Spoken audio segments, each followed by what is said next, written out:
నిన్నటి ఎపిసోడ్లో నాగార్జున గారు ఇవ్వాల్సిన వాళ్ళందరికీ గట్టిగా ఇచ్చారు. అభయ్కి మాత్రం ఇంకా చాలా గట్టిగా ఇచ్చారు. ఎందుకంటే అభయ్ నేను 2-3 మాటలే అన్నాడు అనుకున్నాను.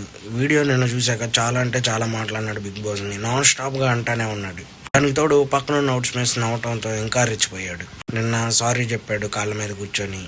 నాగమణికంట చూస్తున్నంత ఇన్నోసెంట్ కాదు అని చెప్పి, కానీ అందరి ముందు ప్రూవ్ చేయలేదు. ఎందుకంటే మళ్ళీ అందరి ముందు ప్రూవ్ చేస్తే అసలే ఎమోషనల్ అవుతున్నాడు, ఏమన్నా అయ్యిద్ది అనే బాధతో కన్స్ట్రక్షన్ రూమ్లోకి పిలిచి అక్కడ వీడియో ప్లే చేశారు మణికంఠ యష్మి వద్దన్నా కూడా పద్దాకలా వెళ్ళి హగ్ చేసుకుంటా ఉన్నాడు. అది తనకు నచ్చలేదు.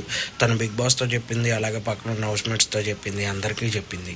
ఆ విషయంలో చాలా తప్పు చేశాడు మణికంఠ. అలాగే ఇంకా చాలా వీడియోలు ఉన్నాయి, మళ్ళీ ఎందుకులే ప్లే చేయడం అని చేయట్లేదని నాగార్జున గారు చెప్పారు. ఆ తర్వాత మన పృథ్వీని కొంచెం నువ్వు పద్దాల బ్యాడ్ లాంగ్వేజ్ వాడుతున్నావు అని చెప్పి అతన్ని కూడా కొంచెం గట్టిగానే చెప్పారు. దీంతో ఎపిసోడ్ అయిపోయింది. కానీ వాళ్ళ మ్యాక్సిమం వెళ్ళిపోయే వాళ్ళల్లో పృథ్వీ కానీ అభయ్ కానీ వీళ్ళిద్దరిలో ఎవరో ఒకళ్ళు ఉంటారు అని నేను అనుకుంటున్నా. ఎవరు వెళ్ళిపోతారు అనుకుంటున్నారో కామెంట్లో మెసేజ్ చేయండి. అలాగే మంగళగిరి మామ యూట్యూబ్ ఛానల్ని లైక్ చేయండి, షేర్ చేయండి, సబ్స్క్రైబ్ చేయండి.